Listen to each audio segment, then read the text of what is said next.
Pernah kepikiran nggak sih apa yang sebenarnya terjadi jauh sebelum baris kode pertama sebuah aplikasi web itu ditulis? Nah, itulah yang mau kita bedah hari ini. Arsitektur aplikasi web. Anggap aja ini kayak cetak biru yang jadi penentu, sebuah proyek bakal sukses besar atau malah gagal total. Ini pertanyaan penting banget. Dan jawabannya seringkali bukan soal jago-jagoan ngoding, tapi soal perencanaan.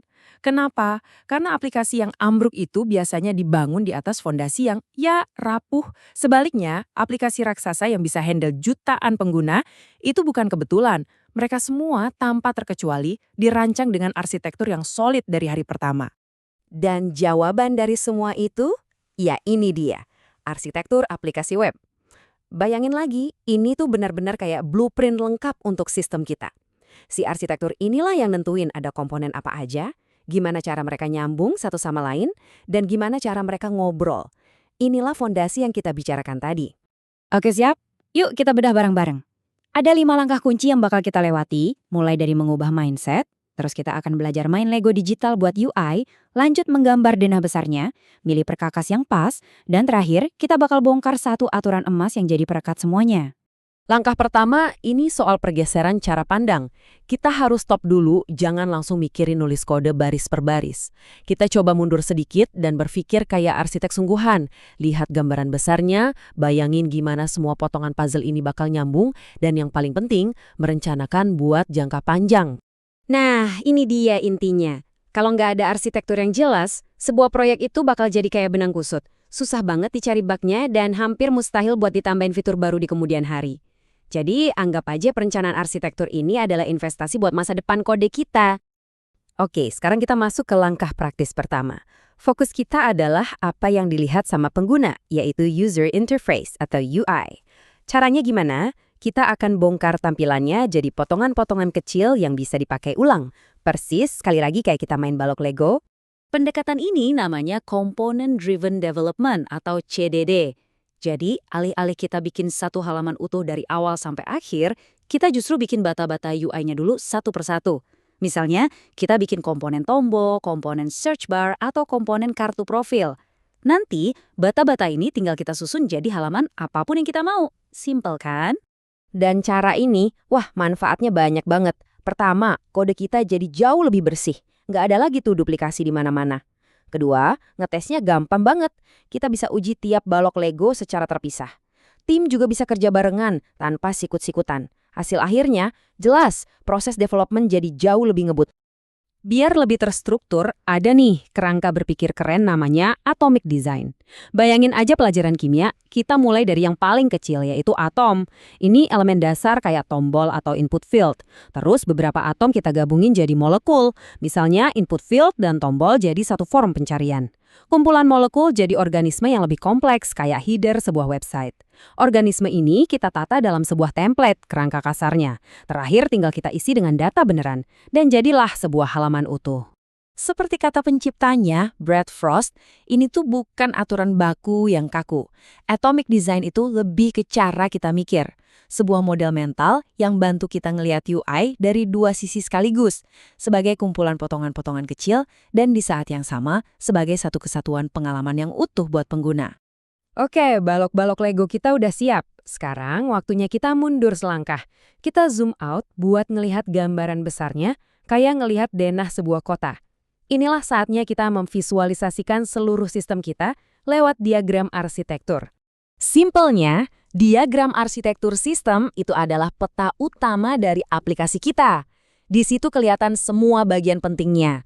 Ada front end, back end, database, mungkin ada layanan dari luar juga. Dan yang paling penting, diagram ini nunjukin gimana mereka semua saling terhubung dan berinteraksi. Ini jadi panduan visual buat seluruh tim. Nah, salah satu model yang populer banget itu namanya clean architecture. Coba bayangin bawang ya yang berlapis-lapis. Di bagian paling tengah, di intinya, ada aturan bisnis aplikasi kita. Ini bagian yang paling sakral. Makin keluar lapisannya, makin teknis sifatnya, kayak UI atau database. Aturan mainnya gini, lapisan luar boleh kenal sama lapisan dalam, tapi sebaliknya, lapisan dalam sama sekali nggak boleh tahu ada apa di luar. Artinya apa? Kalau kita mau ganti database, inti bisnis kita nggak akan keganggu sama sekali. Keren kan? Penting nih buat bedain dua jenis diagram. Yang pertama, diagram arsitektur. Itu menjawab pertanyaan apa? Apa aja sih bagian-bagian dari sistem kita? Ini tuh denah bangunannya. Nah, yang kedua, diagram alur data atau DFD itu ngejawab pertanyaan bagaimana. Bagaimana data ngalir di dalam sistem. Ini tuh kayak denah jalur pipa air dan listrik di dalam bangunan tadi. Oke, cetak biru udah di tangan, denahnya udah jelas. Langkah berikutnya apa? Tentu aja, milih perkakas yang tepat buat ngebangunnya. Nah, inilah yang kita sebut sebagai tahap pemilihan tech stack. Apa itu tech stack? Gampangnya, ini adalah kumpulan semua teknologi yang kita pakai. Mulai dari bahasa pemrograman buat back-end-nya, framework buat bikin front-end yang cantik, sampai ke jenis database buat nyimpen semua data penting. Semuanya dalam satu paket. Nah, ini ada beberapa contoh tech stack yang populer. Ada MERN yang biasanya jadi pilihan kalau mau serba cepat karena semuanya pakai JavaScript. Terus ada LAMP, ini kayak veteran yang udah terbukti tangguh dan stabil banget. Ada juga Python Django yang jadi jagoan kalau aplikasi kita butuh ngolah data yang rumit. Ingat nggak, ada yang paling benar. Pilihan stack itu tergantung banget sama kebutuhan proyek dan keahlian tim kita. Dan salah satu pilihan paling krusial adalah database. Ada dua kubu besar. Pertama, SQL. Bayangin, ini kayak lemari arsip yang super rapi. Semuanya punya label, tersusun dalam tabel-tabel yang jelas. Cocok banget buat data yang butuh konsistensi tinggi, kayak data keuangan atau e-commerce. Kubu kedua, NoSQL. Nah, ini lebih kayak gudang yang fleksibel. Kita bisa masukin data dalam bentuk apa aja, nggak perlu struktur yang kaku. Pas banget buat data yang jumlahnya gede banget dan bentuknya macam-macam, kayak konten media sosial. Nah, sekarang kita sampai ke puncaknya. Ada satu prinsip dasar yang jadi perekat semua yang udah kita bahas tadi. Ini adalah aturan emas dalam dunia arsitektur software. Idenya tuh simple banget, tapi dampaknya luar biasa. Jangan campur aduk. Sebuah sistem itu harus dibagi jadi beberapa bagian yang jelas, dan tiap bagian cuma boleh ngurusin satu hal spesifik. Jadi, urusan tampilan, ya urusan tampilan, urusan logika bisnis, ya urusan logika bisnis, jangan digabung jadi satu. Prinsip ini punya nama keren, Single Responsibility Principle. Artinya, setiap bagian dari kode kita cuma boleh punya satu alasan untuk diubah. Contohnya gini, kalau kita mau ganti warna tombol, itu kan urusan tampilan.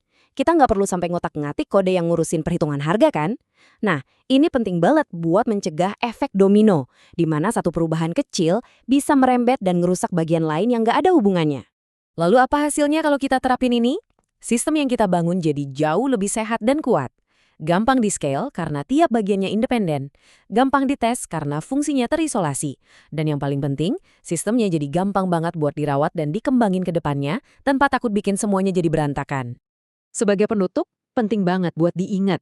Arsitektur itu bukan dokumen yang dibuat sekali terus dilupain. Bukan, ia adalah panduan yang hidup yang harus ikut tumbuh dan beradaptasi seiring aplikasi kita berkembang. Jadi, pertanyaannya sekarang bukan apakah arsitektur saya sudah sempurna, tapi lebih ke bagaimana caranya saya merawat arsitektur ini agar tetap relevan dan kokoh di masa depan.